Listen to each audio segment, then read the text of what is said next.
Chapitre 2 La poursuite. Le lendemain, après avoir mangé et bu, je songeai à mon bonheur. Me voici sauvé, pensai-je. Jamais on ne me retrouvera, et dans 2 jours, quand je serai bien reposé, j'irai plus loin encore. À peine avais-je fini cette réflexion que j'entendis l'aboiement lointain d'un chien, puis d'un second. Quelques instants après, je distinguai les hurlements de toute une meute. Inquiet, un peu effrayé même, je me levai et me dirigeai vers un petit ruisseau que j'avais remarqué le matin. À peine y étais-je entré que j'entendis la voix de Jules parlant aux chiens. « Allons, allons, mes chiens, cherchez bien, trouvez-moi ce misérable âne, mordez-le, déchirez-lui les jambes, et ramenez-le-moi, que j'essaye mon fouet sur son dos. » La frayeur manqua me faire tomber. Mais je réfléchis aussitôt qu'en marchant dans l'eau, les chiens ne pourraient plus sentir la trace de mes pas. Je me mis donc à courir dans le ruisseau, qui était heureusement bordé des 2 côtés de buissons très épais. Je marchais sans m'arrêter pendant fort longtemps. Les aboiements des chiens s'éloignaient, ainsi que la voix du méchant Jules. Je finis par ne plus rien entendre.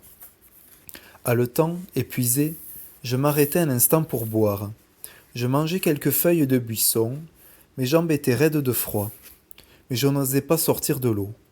J'avais peur que les chiens ne vinssent jusque-là et ne sentissent l'odeur de mes pas. Quand je fus un peu reposé, je recommençai à courir, suivant toujours le ruisseau, jusqu'à ce que je fusse sorti de la forêt. Je trouvai alors dans une grande prairie où paisaient plus de 50 bœufs. Je me couchai au soleil dans un coin de l'herbage.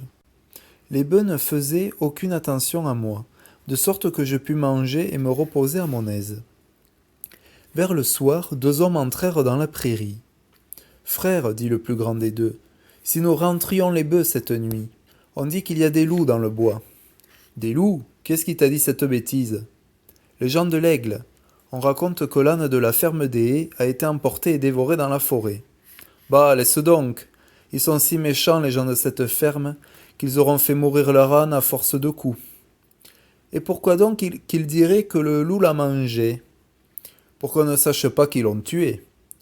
Tout de même, il vaudrait mieux rentrer nos bœufs. Fais comme tu voudras, frère, je ne tiens ni à oui ni à non. » Je ne bougeais pas dans mon coin, tant j'avais peur qu'on ne me vît. L'herbe était haute et me cachait, fort heureusement. Les bœufs se trouvaient pas du côté où j'étais étendu. On les fit marcher vers la barrière, et puis à la ferme où demeurait leur maître.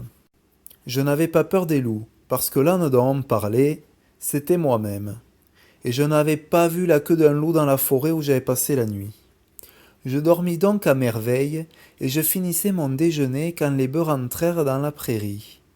2 gros chiens les menaient. Je les regardais tranquillement lorsqu'un des chiens m'aperçut, aboyant d'un air menaçant, et courut vers moi. Son compagnon le suivit. Que devenir ? Comment leur échapper ? Je m'élançai sur les palissades qui entouraient la prairie. Le ruisseau que j'avais suivi la traversait. Je fus assez heureux pour sauter par-dessus, et j'entendis la voix d'un des hommes de la veille qui rappelait ses chiens.